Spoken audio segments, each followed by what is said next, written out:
Alors, bonjour Hendrik. Tout d'abord, j'aimerais savoir quel est ton métier. Alors, moi je suis chercheur ici à l'EPFL. On fait la recherche dans le domaine de la cryosphère. Ça veut dire l'eau dans un état solide. Ça veut dire la neige, la glace. Et fait beaucoup de recherches et aussi l'enseignement dans ce domaine-là. Est-ce que tu es déjà allé dans les pôles? Oui, alors nous on fait beaucoup de travail sur le terrain. Ça veut dire on fait des mesures, c'est pas seulement dans le bureau, on passe beaucoup de temps dans le bureau aussi pour travailler avec les données, mais on sort aussi et on était dans les Alpes et on était aussi dans les régions polaires avec des expériences et la recherche. À quoi ça sert d'étudier la glace ou la neige? Alors, toute cette étude, c'est très important pour le contexte du climat. On essaie de comprendre le cycle de l'eau, et là plutôt l'eau solide en forme de neige et glace.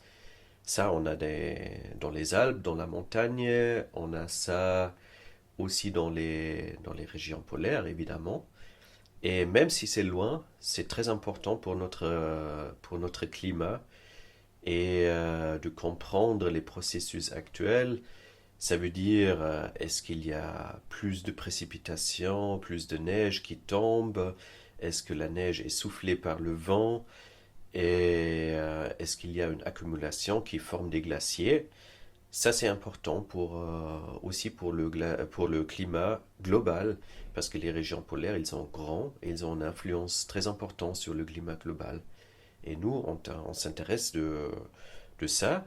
Il y a pas beaucoup de mesures dans les régions là-bas parce que c'est pas très accessible et du coup on essaie avec nos mesures de mieux comprendre qu'est-ce qui se passe là-bas. Et est-ce que tu aurais une petite anecdote à nous raconter autour de la glace? Ah bien sûr, alors si on est dans les régions polaires, il y a toujours des choses intéressantes, aussi importantes parce que c'est des régions qui sont... il y a aussi des dangers parce que c'est pas juste devant la maison. Et du coup, il faut se préparer, ça veut dire il faut déjà amener beaucoup des habits et adaptés, de matériel, des équipements qui est pour les régions polaires.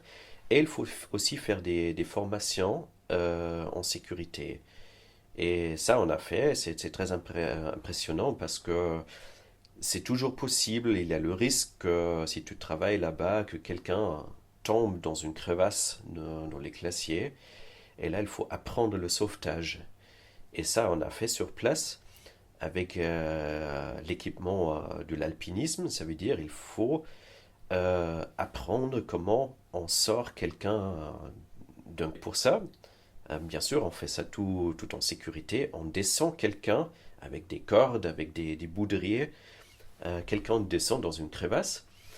Et après, il y a l'autre équipe de sauvetage qui essaie de le sortir.